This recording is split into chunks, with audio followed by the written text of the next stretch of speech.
আসসালামু আলাইকুম। আমাদের দেশে এক একটা প্রধানমন্ত্রী এক এক রকম। কেউ আছেন বদমেজাজি এবং কেউ আছেন নম্র এবং ভদ্র। তেমনইভাবে আমাদের দেশে কিছু প্রধানমন্ত্রী আছে যারা কিনা নিজের দেহরক্ষী ছাড়াই চলাচল করে থাকে। বিশেষ করে তারা 8-10টা সাধারণ মানুষের মতো চলাচল করে থাকে। তাদেরকে সাধারণ মানুষ অনেকটাই পছন্দ করে এবং ভালোবাসে।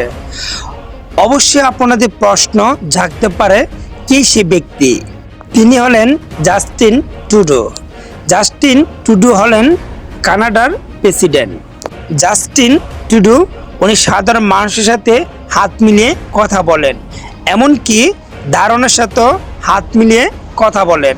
জাস্টিন ট্রুডো পুরো বিশ্বকে তাক লাগিয়ে দিয়েছিল।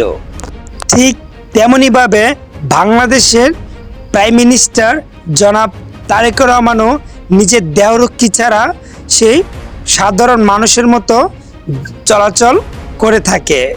জনাব তারেক রহমান শুধু বাংলাদেশের প্রধানমন্ত্রী নন, উনি হচ্ছেন 18 কোটি মানুষের মাটি ও মানুষের নেতা, যার হাত দিয়ে বয়ে যাবে বাংলাদেশের উন্নয়ন। লাখো কোটি মানুষের ভালোবাসা পেয়ে দেহরক্ষী ছাড়াই উনি সাধারণ মানুষের মতো চলাচল করে থাকে। দোয়া করি জনাব তারেক রহমানের জন্য, উনি যেন দেশকে এগিয়ে নিয়ে যেতে পারে।